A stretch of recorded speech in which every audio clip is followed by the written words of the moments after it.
What's up, everybody? Going down this weekend, we got UFC Fight Night Perth, Della Maddalena versus Carlos Prates, and this is going to be my full card breakdown and predictions. I'm excited for this card. I think we got a lot of great matchups on here, and in particular, the main event. This is my favorite fight of the year up to this point. JDM, Carlos Prates, the boxing of JDM, the Muay Thai striking of Prates, a 5-rounder, man. I'm super excited for that fight. Going to be an absolute banger. And then we got a lot of sneaky, really good matchups on here. A little bit unfortunate that Jack Jenkins versus Marwan Rahiki fell off the card. I was looking forward to seeing Rahiki back in action. Jenkins is always fun to watch, but this is still a very good card from top to bottom, and they were able to find a replacement opponent for Tuivasa, so Louis Sutherland is going to be stepping in on short notice to take on the Taco Bell man, Tuivasa. We'll see if Ty can finally get back into the win column, as it feels like he has not had a win since I was in diapers. So hopefully he can get this one done. But let's hop right into this thing. First fight of the night. We got Cody Steele versus Damar Fawn. I think that this might be, outside of the main event, the most entertaining fight of the entire night. These are two guys that I really like to watch fight. Now, Cody Steele has not fought in quite some time. Now, his last win was 1.5 years ago against Chasen Blair on DWCS that got him the contract, where he dropped him with a brutal body shot. And what we've seen from Steele throughout his career is he's got really high-level wrestling, excellent jiu-jitsu, and really just blends everything together really well when it comes to the grappling. And he's got a crazy pace that we saw in his last fight against Rongju. This was a crazy fight. I thought that this was one of the fight of the year candidates at the time, and Rongju's a really good striker. Ton of experience, good movement, mixes things up really well, and Cody Steele was getting touched up in that fight, but Steele was having a lot of moments. He's got a ton of power in his hands. His striking is getting a lot better, and I feel like one of the downfalls for him in some of these fights is he knows his ground game is really good, but we see him fall in love with the striking a little bit too much, to where I feel like that got him in some trouble in the Rongju fight, to where if he could get back to kind of his bread and butter, because again, we talk about fighters that have the grappling skill set, and then they start to develop, the striking, and they start knocking people out, and you start getting those fight of the night bonuses and, knockout performances and all that kind of stuff. You start to fall in love with the striking a little bit too much, and I feel like that's kind of what has went on with Cody Steele. We've seen him, over in Fury, was getting a ton of KOs. And I feel like in this fight, he's going to need to mix it up a little bit, because he's coming in here against Damar Fawn. And while I think Damar Fawn is a guy that there's still a lot of questions, right? The jury's kind of out on how good is he going to be in the UFC. His only 2 losses in his career are at the hands of Quillan Salkilld, who's fighting in the co-main event against Benny Dariush. So it's very clear Quillan Salkilld is a legit prospect. So to lose to him twice, and I believe both of them were by submission, those aren't bad losses. They're not bad losses at all, but that's where we've seen with Damar Fawn. This guy, if he gets taken down, we've seen him put in bad positions by Quillan Salkilld, and I would like to think that even though, Cody Steele's got a little bit of a smaller frame here compared to Damar, especially in the lightweight division. I mean, Cody Steele, 5'9", 71-inch reach. He's going to have to get to the inside here. Dom's going to have a 4-inch reach advantage. And what I like about Dom's game is this is a guy that is just brutal all over the place, man. Like, this is a guy that if you watch this last fight against Kim, right? He gets taken down. He's throwing elbows from bottom. He's in the clinch. He's landing elbows in close. He's just a pain in the ass to deal with. He's a pest. Every chance he gets, man, violence. Knees in the clinch. You're level changing. Boom, I'm going to sneak a knee in. I'm going to sneak an elbow in. Constantly looking to do damage and constantly working, and that's what we've seen throughout his career. He's not the biggest power puncher out there, but he has solid technique. Throws good straight shots down the middle. He's got a nasty calf kick that I think would be a good weapon for him in this fight against Cody Steele, who's going to look to pressure forward, get the hands going, get the grappling going. I think this is a great fight. I think that this is a very close fight that I could very much see going either way. But I am going to side with Cody Steele in this one to get the job done by a competitive decision. I feel like Cody, man, is a guy that, look, he's training over at Syndicate MMA. Coach Wood, they're going to come up with a game plan here to get after Damar Fon. And they've seen, listen, Fon's one of those guys, when you take him down, he'll utilize his guard. He'll get his, butterfly hooks in. He will do whatever it takes to get you off of him, get back to the feet, and create damage. Even if Fan is on his back, boom, creating damage. So that might be something that kind of edges the judges to give him the nod here. But I'm going to side with Cody Steele. I think he pushes the pace, moves forward. He has some serious power in his hands. We saw that in the Rongju fight. I mean, he was landing, that right hand that he landed on Rongju early, I thought he was going to knock him out. Now, we've seen Fon is very durable. Cody Steele, a guy that's very durable. I think that this is going to be a back-and-forth fight, very violent. I'm going to side with Cody in this one, though. I think he mixes in the takedowns. He's going to chain things together on the ground. He's got good cardio. He has power. Does get a little bit predictable on the feet, to where he tends to spam the overhand right a little bit too much. That does, worry me a little bit, to where I could see Fan catching him with some of those straight shots on the way in. Maybe Fan beats up the lead leg and gives Steele some issues. But I'm going to side with Cody here. I've seen a little bit more from him at a higher level than I have from Damar Fon. Again, yes, both losses are to Quillen Salkilld, but from what I've seen, I see some things that Steele can take from those fights and utilize in this matchup against Fon. But I do like Dom a lot, watching Dom a lot, man. He's very fun to watch. He's just always looking to create damage. This is a great fight, great back and forth, action-packed one. But I'm going to side with Cody. I like the power and the overall grappling skills in this matchup. Next, we have Jonathan Micallef versus Themba Gorimbo. I'm out on Themba Gorimbo. I kind of have been for a while now. This is a guy that came into the UFC, had some hype. I think, what was it, all the stuff with Dwayne "The Rock" Johnson, and it's like, whoa, Gorimbo, he's in the UFC, right? He's got some solid striking. Things were looking pretty good early on, to be fair. I mean, he was knocking guys out like Pete Rodriguez, but, and the win over Ramiz Brahimaj has actually aged pretty good, because we've seen Ramiz has been pretty, doing a pretty good job in the UFC, bouncing back in his career, right? Beat Nico Price. That was his last win 1.5 years ago.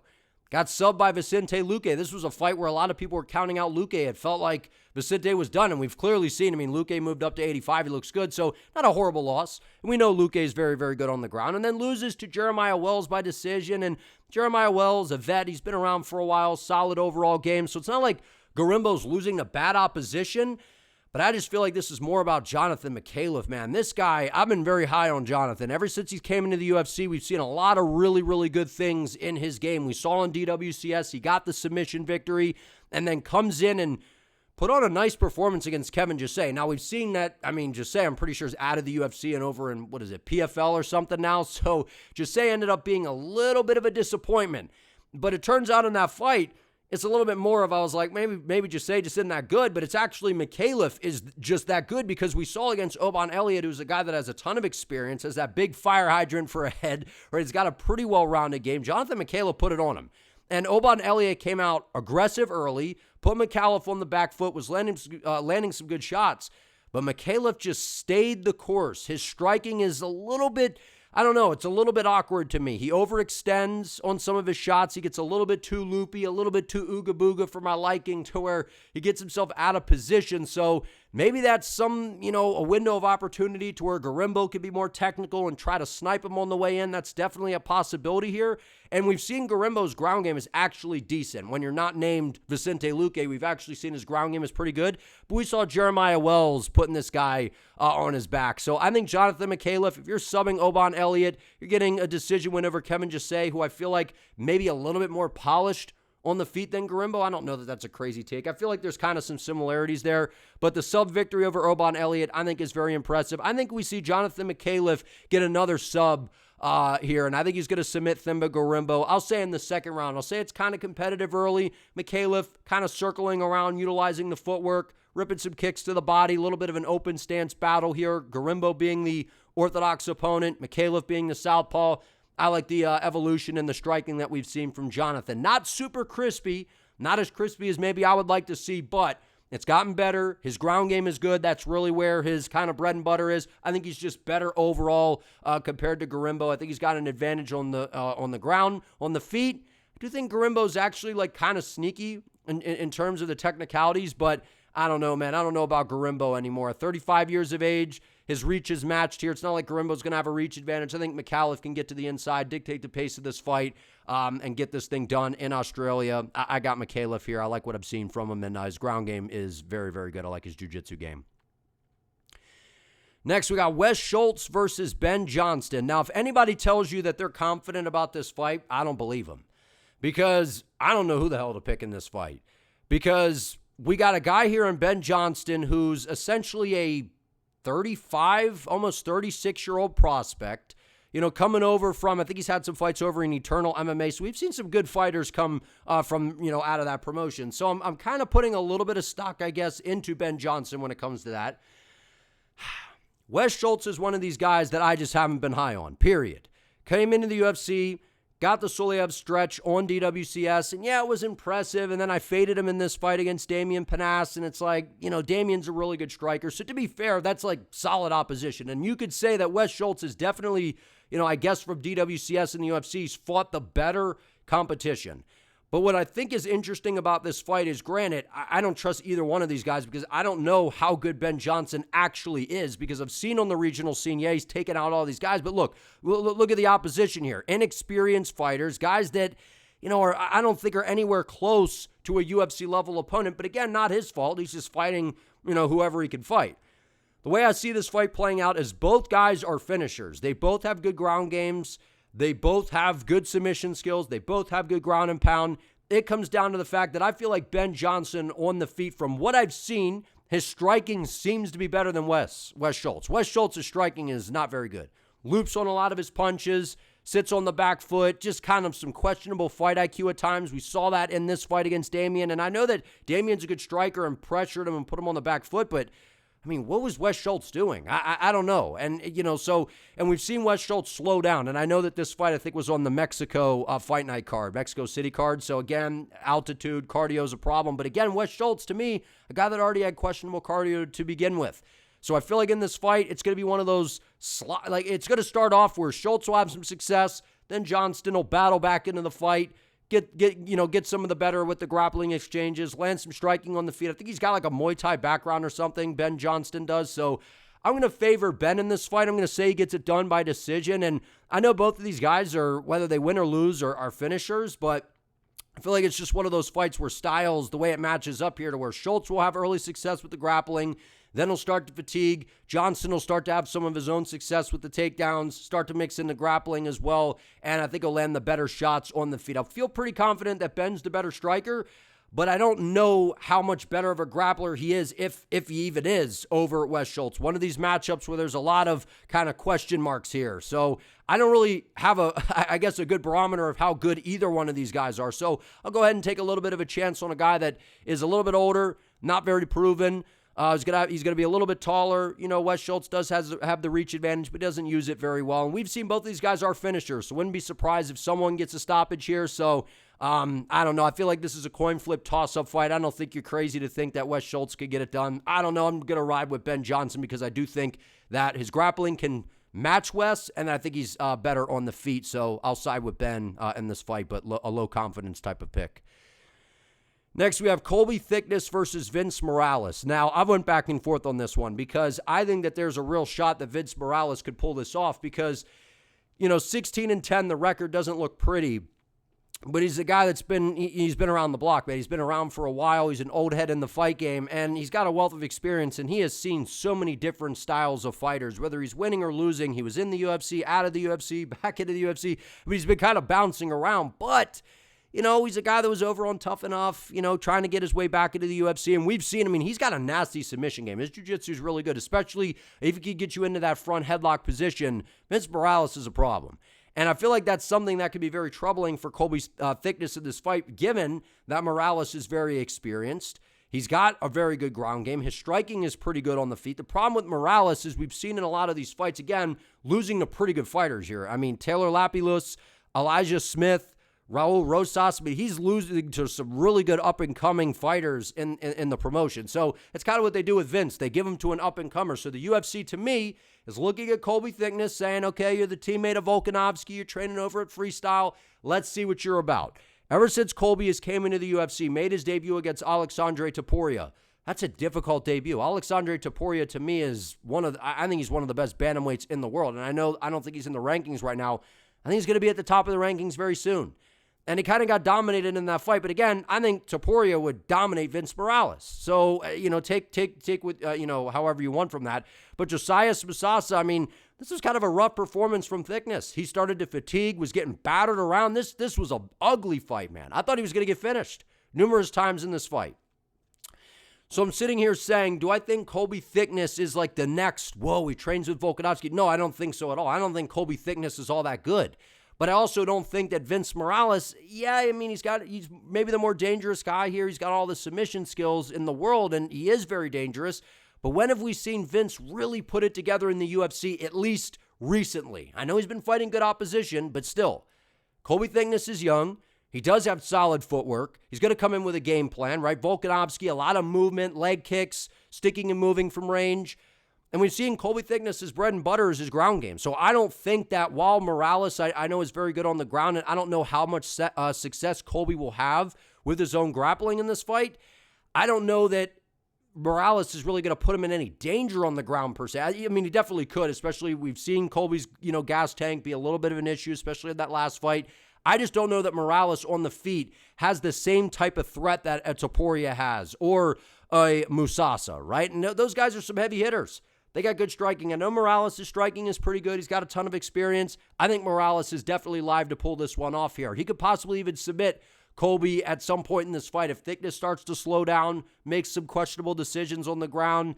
But I feel like he's going to be prepared for this fight. I think he's going to stay out of trouble, avoid the submissions, win some control time, bank some minutes. And we're going to see Morales spending his time a little bit too much on the deck, playing the guard game. And I think on the feet, while Morales does have some danger there, I think Colby could stick and move, utilize the footwork, and be able to outscore Vince Morales and win a very, very close decision here. But I think Morales could get this done. I think that this is another close fight here. Tough one to call for me, but I'll side with Colby Thicknesse. I'll give it to him with the speed, the footwork, the movement, and I do think his ground game is pretty good. So probably can out-wrestle Morales. In terms of the straight jiu-jitsu, I do favor Morales there, but I think Colby's wrestling could be the difference in this fight. But if Morales is working back to his feet, making Colby really have to work, wear on the gas tank a little bit. That's where I could see Morales' veteran, presence taking over later in the fight to where he starts to chip away with the leg kicks, mixing in some of the striking to be able to pull off the upset here. So I think it's a close fight, but I'll side with Thicknesse. I think he comes in with a footwork-heavy, wrestling-based game plan and does enough to be able to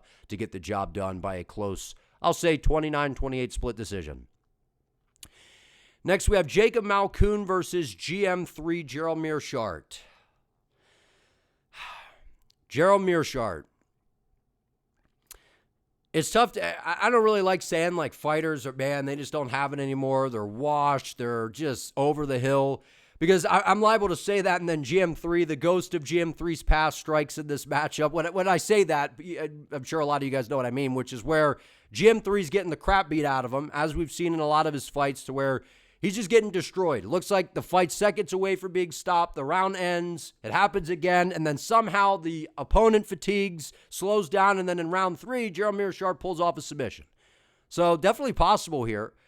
But I don't think it's going to happen. I think Gerald Meerschaert at 38 years of age, man, we have just seen a serious decline in his game. Not that Gerald Meerschaert was ever explosive, never very fast, very sloppy on the feet. That's just been GM3's game. But he's relied on durability, relied on toughness on the feet to where eventually he hopes that he could get the fight to the ground or get into some sort of grappling entanglement to be able to grab a limb and be able to find a way to get you out of there. His last victory was almost 2 years ago against Edmund Shabazian, and this was, again, the ghost of GM3's past strikes to where he cockroaches his way to a victory. He's getting absolutely wrecked by Shabazian. And then in Shabazian form, slows down.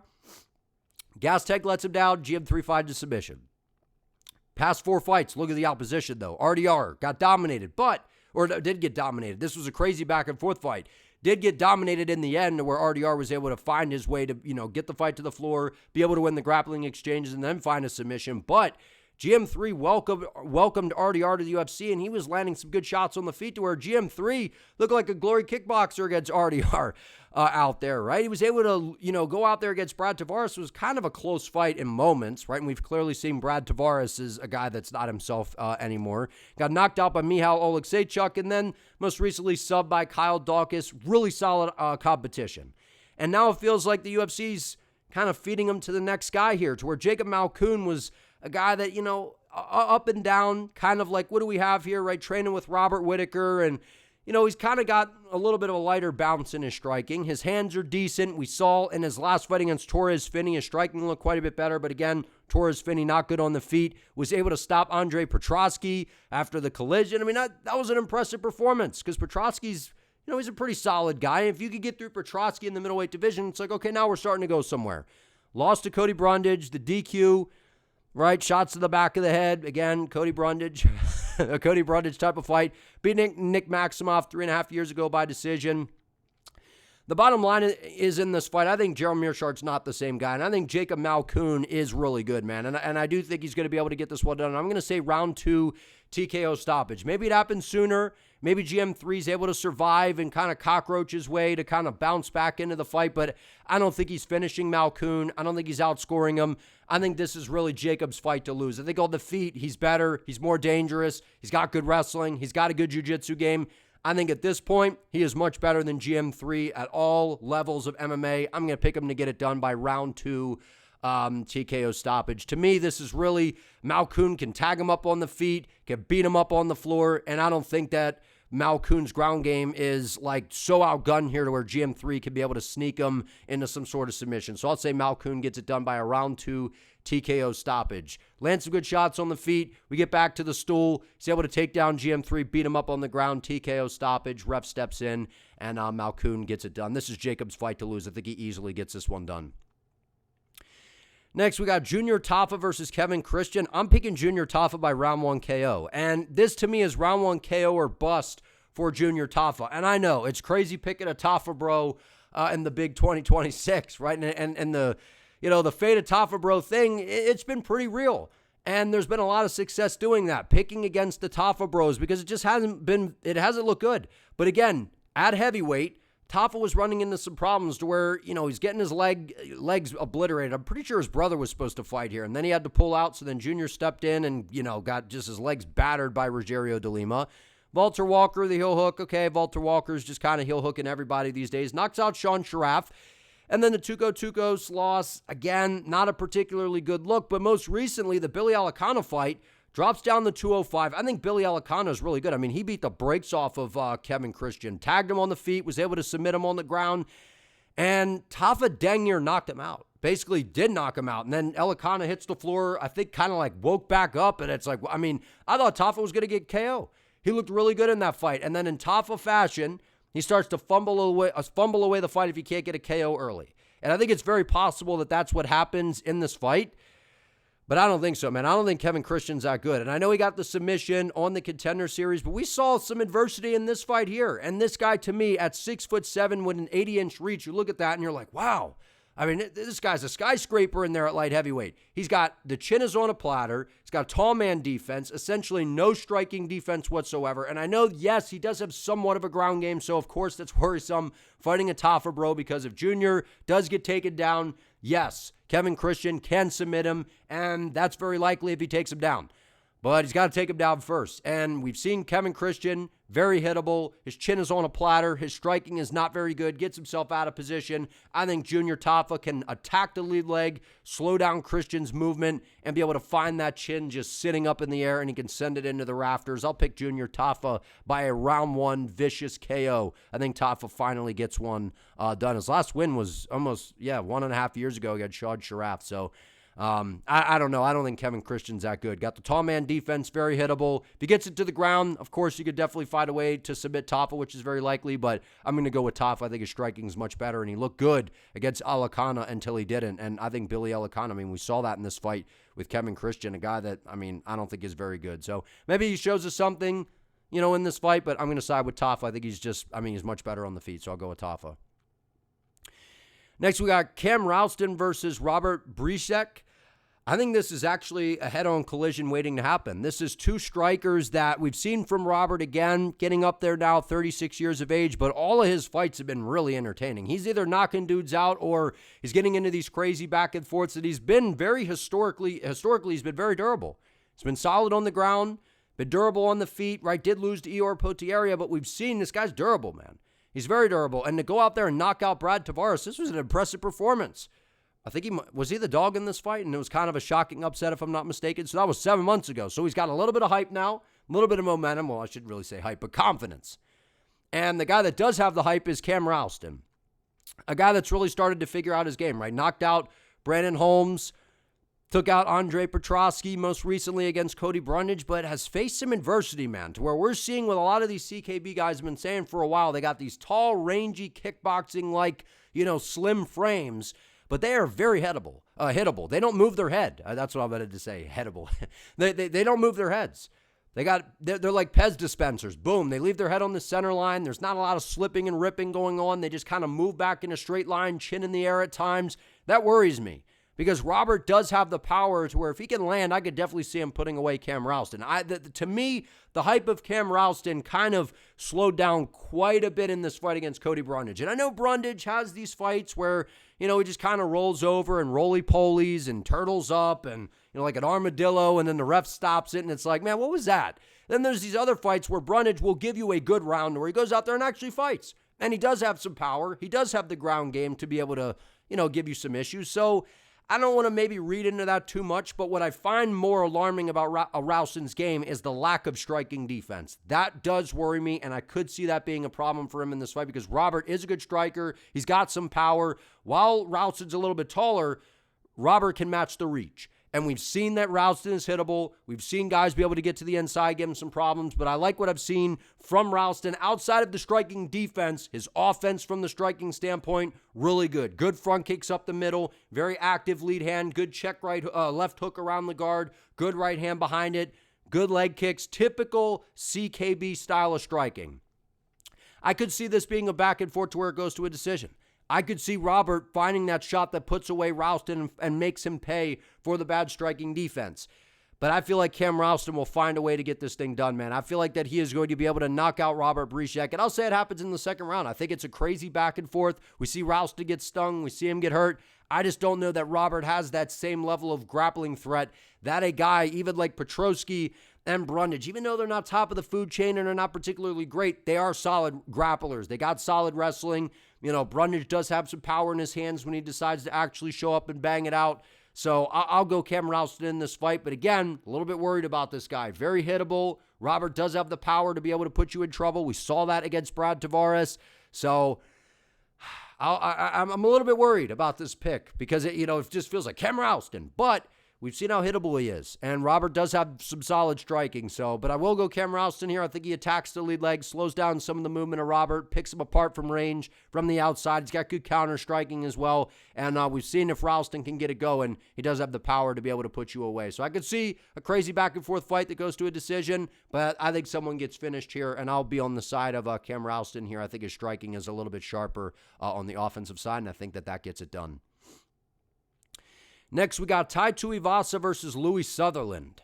I mean, this is just a sloppy heavyweight fight. Two guys, to me, that are not UFC caliber. And I know that that's crazy to say because Tuivasa at one point was UFC heavyweight caliber, and then now at 33 years of age, a guy that doesn't take his diet very seriously, a guy that, it's like, is he a part-time fighter? Kind of where is he at this point? And that's kind of my worry with Tuivasa, right? But what we've seen from Louis Sutherland is he hasn't proven anything in the UFC.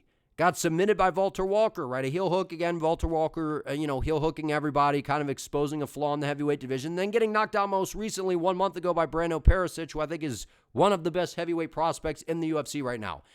So loses to two good fighters, but gets dominated in both of the fights. And Louis Sutherland at 6'3", 76-inch reach, he's got some power. He's got some nasty leg kicks, will rip those kicks to the calf. He's got some power in his hands, but he's more of a brawler. And that's what, to me, makes this an entertaining fight, where I think it's going to be a slop fest of a heavyweight fight for as long as it lasts. But I feel like Tuivasa, man, even though he has not won a fight, it's been over 3 years since Tuivasa has won a fight. Look at the strength of schedule, though. Sergey Pavlovich Alexander Volkov, Marcin Tybura. Okay, I know Tybura. Maybe not the, kind of crafted his way to a little bit of a decision, or not a decision, a little bit of a submission win there. Loses to Jairzinho Rozenstruik in a back-and-forth fight, and then most recently Taliesin Teixeira. This was just a slop fest by both guys. It was a terrible fight.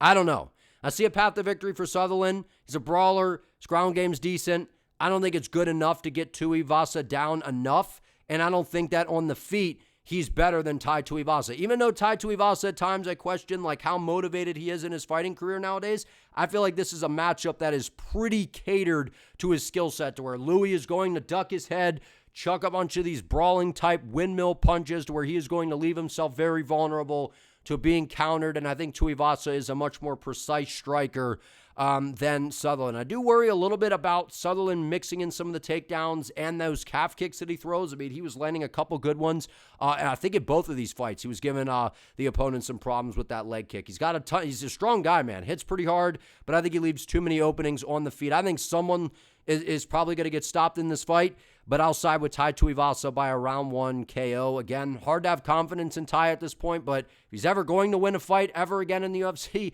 I feel like this is the type of matchup that he can win. A guy that's going to move forward, try to brawl, get into the pocket, and we've seen if you can land a good shot on Sutherland, he will just kind of melt. So, like when you throw the water on the Wicked Witch of the West. So, I think that's going to happen to Sutherland in this fight. Give me Tai Tuivasa. Tuivasa's got some good leg kicks of his own. So, I think that this is going to be an action-packed fight. I think someone gets stopped. I'm going to side with Tai Tuivasa, though. I think his striking is quite a bit better. Even at this point in his career, I still think he's better than Louis Sutherland. Give me Tuivasa by round 1 knockout.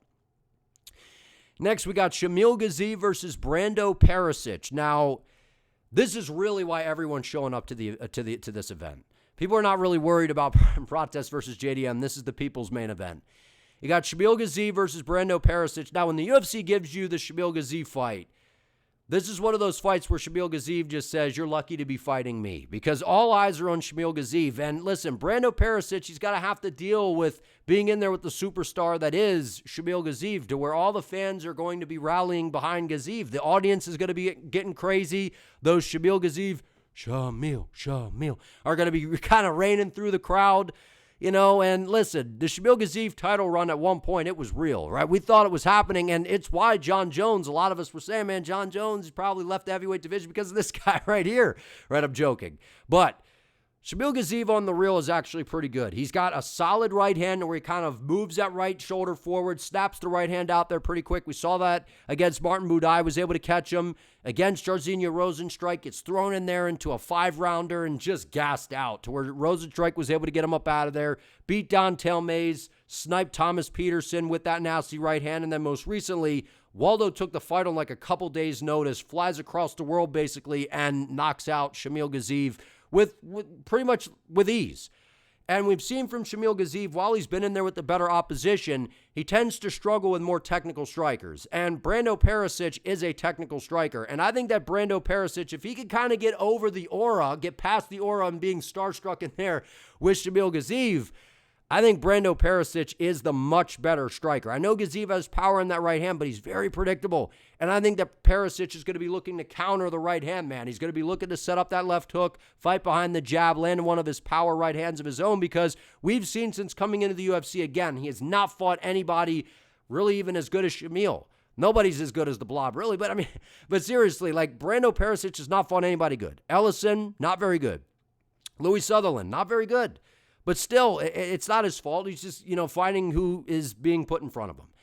I think in this fight, Pericic, Shamil Gaziev usually can kind of weaponize being a bigger guy in there, right? Where he can kind of mow you down, push you up against the octagon side, look to kind of wear on you, grapple a little bit. We've seen that Gaziev's ground game is actually pretty good, even though we haven't seen a ton of it recently, to where maybe he pushes Brando up against the fence, looks to drag the fight out. The problem with that is Shamil's gas tank isn't good either. Both guys have questionable gas tanks. I think that this might be a sloppy fight if it goes past the first round. Maybe if Shamil could get the fight to the floor, he'll, be able to cause some issues for Pericic. If he could land that right hand on Brando, he can give him some problems. But I'm going to side with Brando Pericic to find that KO in this one. I'm going to say it happens in the first round. I think Shamil will kind of move forward. He leaves his mouth open, which worries me, because if your mouth's hanging wide open, you get clocked with a shot. I mean, that, this is not good, right? So I don't know, man. Shamil Gaziev, to me, a guy that we clown around, we joke around. Shamil Gaziev's a ton of fun. I mean, he goes in there. He's kind of one of these killer be killed style of fighters. He's going to move forward, try to push the pace. He's very predictable on the feet. Relies on the right hand, doesn't have a very active lead hand, and even if he does grapple, we've seen Pericic over at CKB, they got good takedown defense, and we've seen Gaziev, even if he grapples, he starts to slow down, and I feel like if he does that in this fight, if he grapples, he's going to slow down at some point, and then that'll just be kind of a nightmare for him. So we have seen from Brando, if you could extend the fight, that's where he got into some trouble. But that was almost 2 years ago. This guy's made a ton of improvements. He's 31. His striking's really good. I think he'll come in very patient. We saw that against Sutherland. He'll make Gaziev come after him. Gaziev will overextend at some point. Brando will land some of those boxing combos. Pericic, very technical on the feet. I think that Josh Hokett and Brando Pericic, from what I've seen, are probably the two best heavyweight prospects in the UFC right now. Hokett for sure. We just saw him beat Blades in a crazy fight.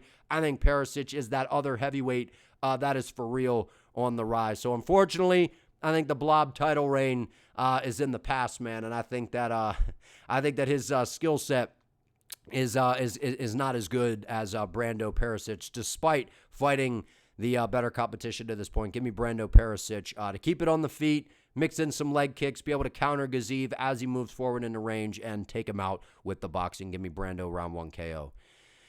Next, we got Steve Erceg versus Tim Elliott. Now, this is an interesting fight because I don't think that Steve Erceg should be this massive favorite because we've seen from Steve Erceg, he's fought a lot of really tough opposition. I mean, ever since KOing Matt Schnell, bursted onto the scene in the UFC, people were like looking at Erceg as this knockout artist. That's not the case. I know Steve's boxing's pretty good, right? He's kind of got this nice frame for the flyweight division, 5'8", 68.5-inch reach. Fights behind good, long, straight combos. He does have some power in his hands, but he's really a grappler. And I think that that's an important note in this fight, right, where he had a very close fight with Pantoja, which was kind of crazy looking back on it. I mean, going tooth and nail with Pantoja down to the wire, right? Got knocked out by Kai Kara France. Not a particularly great look. I know that Kai Kara is very explosive, but not the greatest look, right? Kai Kara extended a combination, was able to get to him and knock him out. And then losing to Brandon Moreno. But again, that was a year ago where Moreno maybe a little bit more on the decline, but still very good. And then most recently was able to beat Ode Osborne, but ton of adversity in this fight. Almost got knocked out, if I remember correctly. And then was losing some scrambles on the ground to Ode Osborne. But then we saw Erceg battle back into the fight, shake off the cobwebs, shake off some of the, getting rattled around on the feet by Ode. And then he was able to kind of find his way with the grappling. We've seen that Ode is not the easiest guy to deal with. You might beat Ode Osborne, but we've seen he's very explosive on the feet, tough guy to deal with, well-rounded games, been around for a while. Ode Osborne's never really an easy out. And I think in this fight, Tim Elliott's a guy that, look at this. His only loss was, basically 2.5 years ago to Micallef, who I think is one of the best flyweights in the world. He's been in there with really, really good opposition, man. Really good opposition. Is coming off of a very impressive sub-victory over Kaya Sakura, which was an upset win, right? And then subbing Sumidarje, so two really good strikers. While I think Steve Erceg is a good striker, that's not his bread and butter. His bread and butter is the grappling, and I think that his ground game is good enough to be able to deal with Tim Elliott. I still would give an edge to Tim Elliott with the grappling, but I feel like Erceg's grappling skills are good enough to be able to deal with Elliott, to be able to deal with what Elliott brings to the table. And I think on the feet, while we see Tim throw these kind of wild, awkward shots, his striking's a little bit herky-jerky and all over the place and unpredictable, I think Erceg is better than him on the feet. Even though we've seen Erceg get clipped by some good shots, look at who these guys are, man. Ode Osborne, better striker than Tim Elliott. Moreno, better striker. Kai Kara France, better striker. I mean, these guys are all better strikers than Tim Elliott, not Matt Schnell, but you know what I mean. So I'm going to go Steve Erceg to get this one done by a decision, but I think that this is going to be competitive. I think that this is going to be, I'll say Tim Elliott takes a round in here and we get a 29-28 close Steve Erceg decision. Maybe Elliott ends up submitting him. We get into some of these grappling exchanges and Elliott's able to find a neck and, lock something in and get Erceg out of there. Maybe Erceg just boxes him up on the feet and makes it look easy. I don't know about any of it, man. I think that this is an interesting fight. I could see it going a number of ways, but I'm going to side with Steve Erceg. I think his ground game is good enough to be able to keep the fight on the feet if he wants it there and be the sharper, more technical boxer and fight behind the jab, get the right hand going, stick and move. We've seen Erceg. His defense isn't particularly good on the feet. His chin's kind of in the air. he is hittable, but I don't think Elliott has the striking to be able to make him pay in those areas. So I'll side with Steve Erceg here. I think that it's one of those things where it's a styles clash, where Erceg's ground game is good enough to be able to kind of stop what Elliott does well. But even if it hits the deck, while I think Erceg's good on the ground, Elliott is very, very, very sneaky and crafty and savvy. So even at 39 years of age, we've seen Tim Elliott craft some of these fights up. Maybe he does it again in Australia. That'd be a big upset here. So not an upset to me, because I think to me that this should be more of a coin flip type of fight. This should be very close in terms of the odds. I'm not quite sure what they are. It says right here that Erceg's a massive favorite, which I don't agree with, because from what we've seen from Erceg, I know he's been fighting good opposition, but Tim Elliott's been beating some really, really good strikers. So I just think that Erceg, he's got a better ground game than these guys, offensively and defensively. So for those reasons, I'll pick Steve Erceg by a close 29-28 decision. Co-main event, we got Benny Dariush versus Quillen Salkilld, one of my favorite up-and-comers in the UFC, one of my favorite prospects, guys that I've been very high on is Quillen Salkilld. And he's been very impressive. 6 foot, 75-inch reach. He's got a big frame for the lightweight division, and we saw him beat Gage Young on the Contender Series, and I was saying this is a win that's going to age very well. We just saw Gage Young beat Thiago Moises, right? Was able to knock out one of the all-time legends of the sport, Anshul Jubilee, with a right hand right down the middle early at the start of the fight. And then, out grappling, Ashimuz, we saw him get a little bit tired in this fight, but Ashimuz is very dangerous. I don't think he's in the UFC anymore, but Ashimuz was a very underrated fighter for a while. He's got some power. He's got a well-rounded game. Knocked out Nasrat Haqparast with one of the nastiest head kick KOs you'll ever see, which was very, very impressive. And he took that fight on short notice, I believe. So that was very impressive. And most recently, runs over Jamie Mullarkey. He's able to get to the back and submit him. We had some moments where it was kind of back and forth. But again, Jamie Mullarkey, kind of a crafty guy. Quillen Salkilld looked really good, man. 26 years of age. UFC's putting him in the co-main event spot here against a name in Dariush for a reason. The UFC sees this as the opportunity for Salkilld to just kind of burst onto the scene here with a big win. He's been rattling him off. He's looked really, really good. And Dariush has not looked very good. Now, granted, look who Dariush has been fighting. Mateusz Gamrot, to where he beat him. That was 3.5 years ago. That's a great win. Lost to Charles Oliveira, got knocked out. Got knocked out by Arman Sarukian, but these are two of the best lightweights in the world. Beat Hinano Moicano, to where outside of Moicano dropping him with a right hand, Dariush dominated the fight, was able to win the grappling exchange. Then most recently got folded with the first punch, I think, that Saint Denis threw in close and was able to knock him out in the first round. I think Saint Denis is a good fighter, but I don't think he's a better striker than Quillen Salkilld.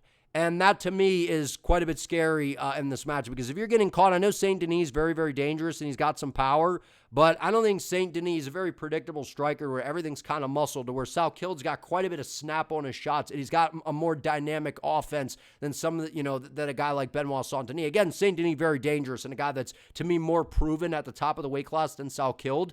But when I'm looking at Dariush having trouble with a guy like Saint Denis on the feet, and that's giving him problems, we've seen Dariush's chin is just gone, man. You tag him with Moicano, and I know Moicano looked really good against Duncan, but if you're getting dropped by just this, just little, kind of straight down the pipe, jabs and straight right hands, like Salkild's got a good straight right hand. He's got a good hook. He's got a nasty head kick, and it's going to be that open stance battle where Dariush is a southpaw. Salkild's going to be orthodox, to where he can rip those kicks to the inside leg, rip the kicks to the body to set up a head kick. I think Salkilld is knocking out Benny Dariush in the very first round here. If it doesn't happen in the first round, I think it'll happen in the second. Maybe Dariush could craft one up here. That'd be crazy if Dariush could pull off the upset here. Craft one up. He's got a very good ground game. And I think his ground game is better than Salkilld, but I think Salkild's ground game is for real, man. We've seen his takedown defense is pretty good. If the fight hits the deck, his jiu-jitsu skills are very good. I don't think he's a better grappler than Dariush, but this is MMA. Dariush is going to have to get a hold of him, have to kind of close the gap, and we've seen Benny just kind of spams that winging overhand left. He's very, very predictable on the feet, spams those left kicks, and gets himself out of position to where his hands drop. I just don't like this fight for Dariush. I think he's way too much of a sitting duck and way too hittable at this point. The UFC, to me, knows what they're doing by booking this fight. I think Quillen Salkilld snipes him with a right hand down the pipe or rips some kicks to the body and then eventually brings a head kick upstairs to get Benny Dariush out of there. I'll say it happens in the very first round. I think Quillen Salkilld is legit, and he is a true prospect on the rise in the UFC. I think he's got all the tools, man, to be a threat in this weight class. He's good on the ground. His cardio, we've seen, we've him battle through fatigue in that Ash Moose fight. Again, this is a step up in competition because Dariush has been fighting the who's who. He's been fighting some of the best guys in the world. He's got a really, really high-level ground game. I don't think Salkilld out-grapples him, but I think on the feet, he's the better striker. He will land a shot and take advantage of the compromised durability that Dariush has. I mean, Dariush cannot take a shot anymore whatsoever, man, from what we've seen. Maybe he turns back the hands of time and finds a chin in this fight, but I don't think it happens. I think Salkilld is able to put him away and make it look rather easy. Big opportunity for Salkilld. I think he cashes in. Main event. If you guys are enjoying this video, if you could do me a favor, please give the video a like, subscribe to the channel, and hype the video too. I would greatly appreciate it. Main event, we got JDM versus Carlos Prates. This is my favorite fight of the year on paper stylistically that we have had so far. We got the boxing and the overall striking game of JDM versus the dangerous Muay Thai of Carlos Prates. And for me, this is a fight that I already did a more in-depth breakdown on the channel. To where I didn't predict the fight yet because I was like, I'm kind of back and forth. I'm not quite sure. Even though I've been saying kind of where my early lean is, I think that this fight to me is fascinating for a number of reasons because we've seen both guys in a couple of 5-round fights. Really with Carlos Prates, I think that this was the Neil Magny fight was a 5-round main event, I think in the Apex, where he knocked him out with a brutal straight left hand. Or wasn't it a left hand or something that clipped him on the ear? I can't remember. It was a crazy shot. Right on basically the ear and put Magny out, and it looked like he got hit with a phantom punch. That was a crazy shot. But outside of that, lost to Ian Gary, to where Gary was just kind of sticking and moving, cruising to a decision. And Prates in round number 5, when Gary started to slow down, he was able to get him out of there. And outside of the loss to Ian Gary, Prates has been knocking everybody out, right? Knocked out the Leech, the Radke, knee to the body. The KO over Magny was crazy, knocking out Jeff Neal with the spinning elbow, knocking out Leon Edwards with a left hand, the only person, I believe, to knock out Leon Edwards. Carlos Prates is going to have a 5-inch reach advantage in this fight. Prates is the better kicker. He's better in the clinch. He's got really nasty knees, really good elbows, to where I think that those are going to be major tools for him in this fight, to where if he could keep JDM at the edge of his reach, bang up the lead legs of JDM with the calf kicks, rip the kicks to the body, front kicks to the midsection, rip the knees to the body. I think that those are going to be big weapons for Prates in this fight because Jack's one of those guys where he's a switch-hitting boxer. Right, and he's one of those, I think he's one of the best boxers in the UFC. Throws really good combinations, very, very clean punching technique. Hands are always where they're supposed to, but he changes and dips those levels, and he's going to dips his level, and he's going to have to move in on the taller, longer guy in Carlos Prates. And we do see Carlos tend to pressure, drop his hands, find himself to be a little bit too hittable at times as he's recklessly moving forward. But Prates, to me, is like a Poatan of the welterweight division, man. He's got that 6'1", 78-inch reach frame where he's got that slender man build. He's very slim. He's just ripping and torquing into these shots to where he's got the death touch, man. He's got the death touch. And to me, it's a matter of can JDM avoid that for 25 minutes? That's a tall order. And I know that JDM, man, in his last fight, it really wasn't a fight. He got dominated by Islam Makhachev. But to be fair, Islam, to me, one of, if not the greatest to ever do it. And his ground game is elite. So again, that was an area to where JDM was just completely outmatched was the grappling. But he was getting his calf destroyed by Islam in this fight. And Islam, a southpaw. Prates, a southpaw. And we've seen JDM, he switches stances. He goes southpaw, goes orthodox, to where I think he'll be moving back and forth. And we've seen Prates could snipe you out of both stances with that left hand. But no matter the stance, he can still attack the lead leg. He does a great job, whether you're orthodox or southpaw, being able to sneak those calf kicks in there. So JDM's going to have to be ready for that. And in that boxing stance, he's going to be very heavy on that lead leg. And we've seen from JDM throughout his career, right? Had some issues with the grappling against Hafez. And by the way, I don't think we see much grappling in this fight. And if we do, I think it would be JDM initiating the takedowns. And even if he does, I don't think he's a better grappler than Prates. We've seen Prates' takedown defense is actually pretty good. And even if he gets taken down, he does a good job of getting back up to his feet. People are trying to make comparisons of, well, look what Ian Gary was doing. He was sticking behind the jab, and I do think that JDM can fight very similar, right? With the jab, letting his combinations, he's going to have to throw in combinations to be able to get to Prates. But it's a different style, right? Ian Gary's very fast. He's got the range. He's got that frame to be able to stick and move and rip kicks and play the range game, and he is a lot faster than a guy like JDM. JDM's not that fast, right? We've seen that in a lot of his fights. He was able to land some good shots on a taller, longer guy in Kevin Holland, where that was actually a fun fight. Was losing to Gilbert Burns. I believe he hurt his arm in this fight, but he was down. I think, what was it, like 2-0? Or he was down in this fight and was able to get back up and land the knee on him, which was very impressive, but he was having some issues on the ground. Was able to beat up on Bilal Muhammad, stuff the takedowns. Bilal was landing some shots on the feet, but JDM was putting on a boxing clinic. We saw him hurt Randy Brown on the feet and be able to sub him. I think that this is just going to come down to whether JDM can avoid that shot for 25 minutes. And if he does and he can extend the combinations, maybe he could find a way to get Prates out of there at some point in this fight. But I feel like if JDM's going to win, it's by him avoiding the big shot of Prates, having an answer for the kicks and the knees and the elbows in close, and avoiding that left hand at all costs, and finding a way to outscore him with the boxing and win a decision.